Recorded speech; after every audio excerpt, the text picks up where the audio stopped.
Meditar sobre a paixão de Cristo nos leva a meditar sobre dor, sobre sofrimento, sobre morte. Não gostamos muito de falar sobre isso. Eu tenho duas notícias ruins para dar. A primeira é minha. É que eu descobri que eu estou com os dias contados. Eu vou morrer. Mas tem uma notícia pior do que essa. Essa é terrível. Vocês também vão. Todos nós vamos morrer, gente. Você acha que alguém aqui vai ficar para semente? Então veja, não adianta a gente querer fugir dessa realidade e não meditar sobre isso. A morte, ela vem, mas antes da morte vem muitas coisas que a gente sofre. Dores, angústias, medos. A gente perde pessoas que a gente ama, não é? Isso nos fere. E a questão é, como é que você lida com o sofrimento? Como é que você lida com essa realidade da morte? Essa é uma pergunta para nós meditarmos hoje. Primeira leitura que nós ouvimos, o profeta Ezequiel, ele vai dizer: vou abrir as vossas sepulturas. O que tem dentro de uma sepultura mesmo? Morte. Vai continuar dizendo que vou abrir vossas sepulturas e vou trazer vida, vou conduzi-los a Israel, o povo de Israel, a terra, etc. Mas vai falar em vida. Como assim tirar um morto de um sepulcro e trazer a vida? Ora, é isso que nós vamos ver que Jesus vai fazer no Evangelho com Lázaro. A questão é o seguinte: a morte, ela existe. E nós morremos porque nós pecamos. Se nós pegarmos lá o Gênesis, o início da nossa miséria, se deu com a desobediência de Adão e Eva, que começaram a herdar a morte. Novamente pergunto, como você lida, como nós lidamos com a morte, com o sofrimento, com a dor? Essa semana eu li um livro. Esse livro foi escrito por um seminarista, o nome dele é Igor Pavan Tres. Ele foi um seminarista gaúcho da diocese de Frederico Westphalen e faleceu no último dia 6 de março deste ano. Ele vinha desde 2021, o ano que ele entrou no seminário. Desde 2021 ele descobriu que tinha um câncer no rim. E era um câncer raro. Dezembro de 21, depois de ele ter ficado o ano inteiro no seminário, descobriu essa doença. Ficou 4 anos e alguns poucos meses até vir a falecer. E ele escreveu, em meio a essa doença dele, terrível, de muitas dores. Só quem passa mesmo a doença como câncer deve saber a dor que não deve ser, que deve sentir, não apenas física, mas espiritual, moral, não é? Quantas pessoas que vivem essa enfermidade. Ele escreveu um livro que chama-se Quando a Vida Aperta. Quando a Vida Aperta. Esse livro nos faz refletir sobre os sofrimentos, sobre como nós enfrentamos a dor. Ele vai dizer assim, ó, a dor é uma visita incômoda. Ele vai dar um exemplo assim no livro. A dor é como uma pessoa que vem um domingo à noite na casa da gente, bate a porta e já vai entrando, mas era aquela visita chata. E aquela visita que entra, começa a tomar o teu chimarrão e vai reclamando que está entupido, que está amargo, que está ruim. Vai falando mal da vida dos outros e você só queria descansar. E aquela pessoa não tem pressa, ela fala e você só queria descansar, mas você não acha elegante, educado mandá-la embora. Até porque se mandasse embora ela pela porta, ela entraria pela janela. Ele vai dizer assim.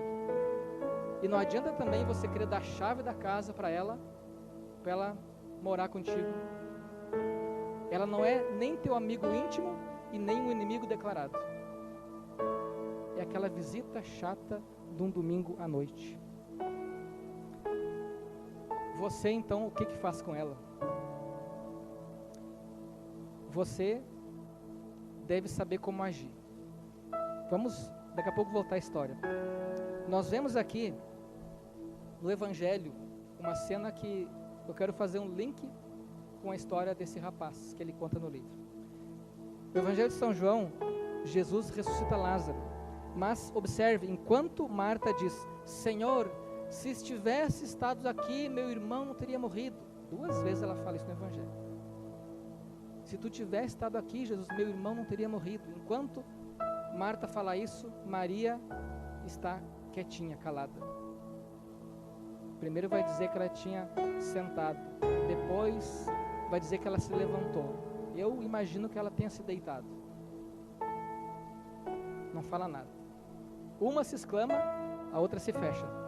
Aqui nós temos 2 atitudes extremas que esse seminarista chamado Igor, ele vai dizer que a gente tem que tomar cuidado quando nós enfrentamos a realidade da dor. Uma é reclamar da dor para todo mundo.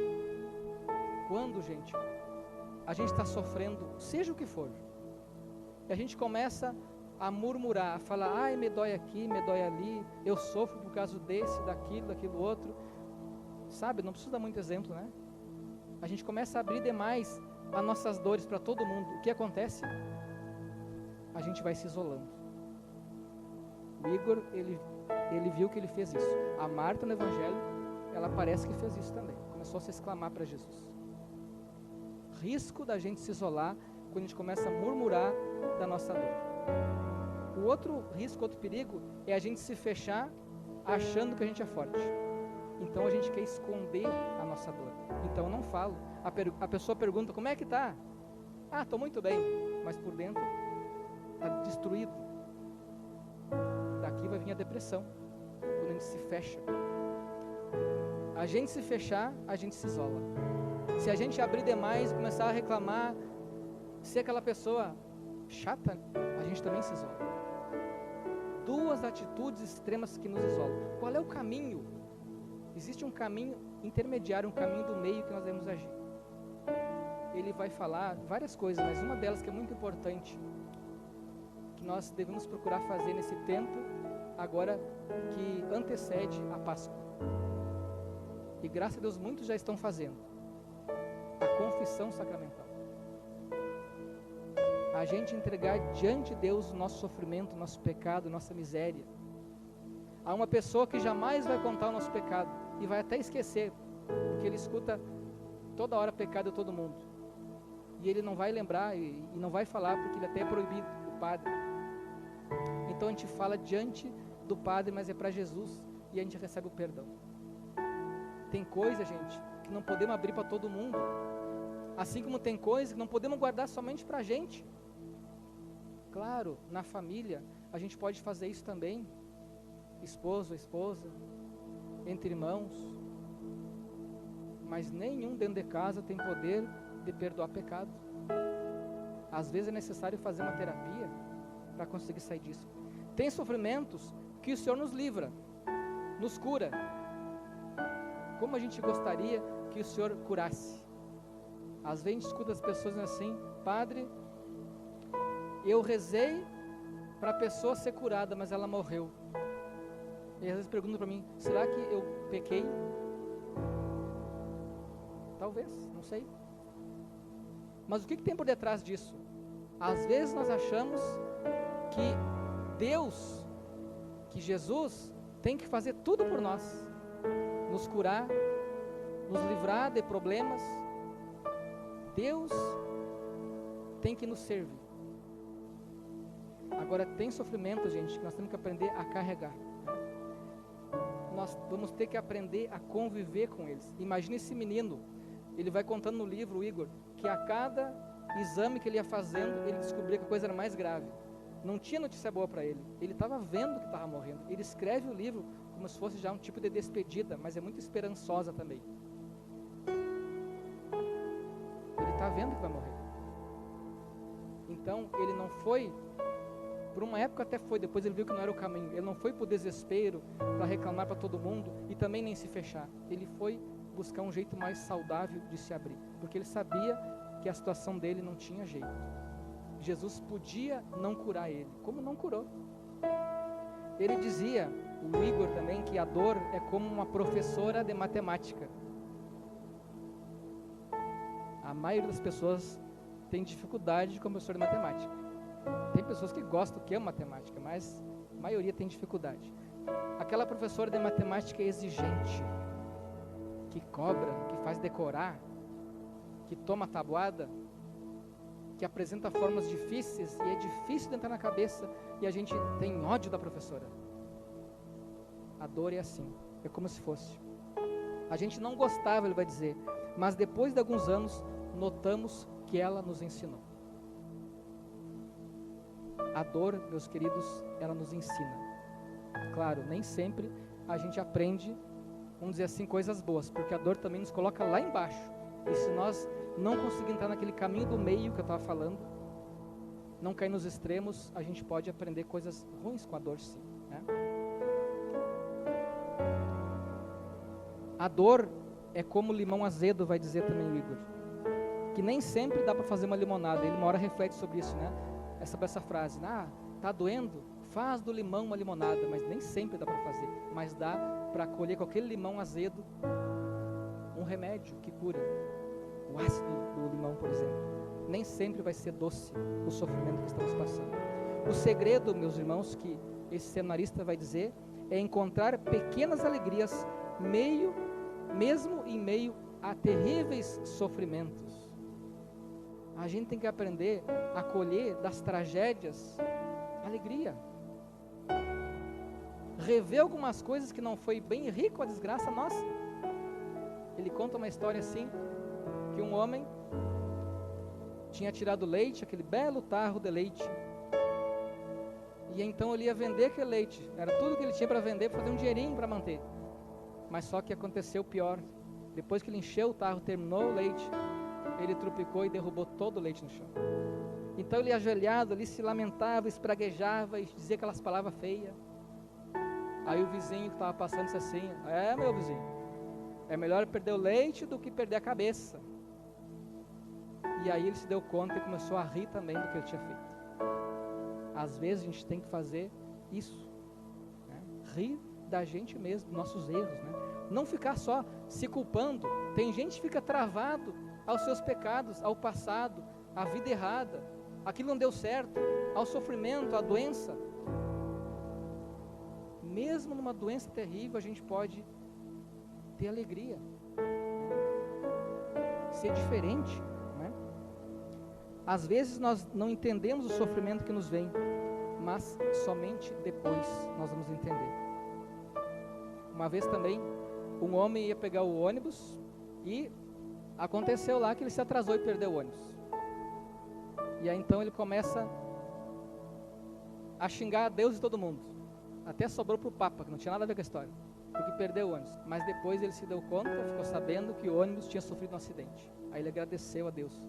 A gente tem que ver que muitas vezes os nossos sofrimentos nós vamos entender é depois.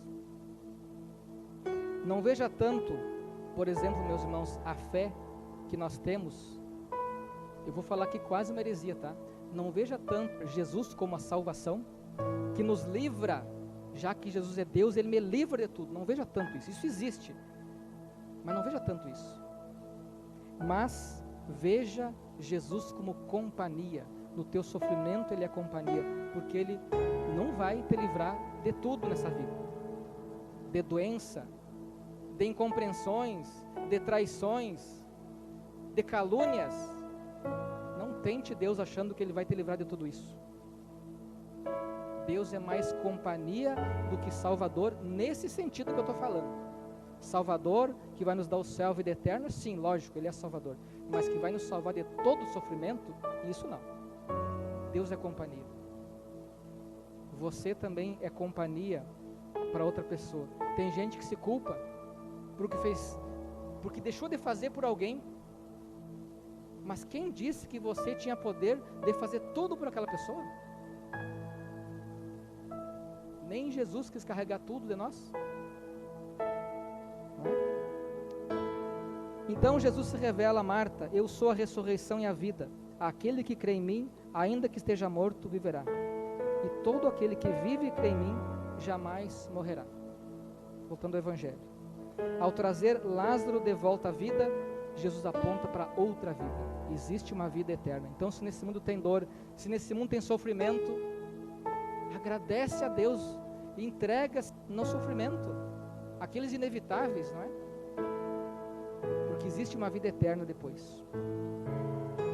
A segunda leitura, carta aos Romanos: os que vivem segundo a carne não podem agradar a Deus. Viveis segundo o Espírito. Para chegar à ressurreição, é preciso passar pela cruz. O meu pai dizia: a dor ensina a gemer. A gente tem que aprender a lidar com o sofrimento, meus irmãos.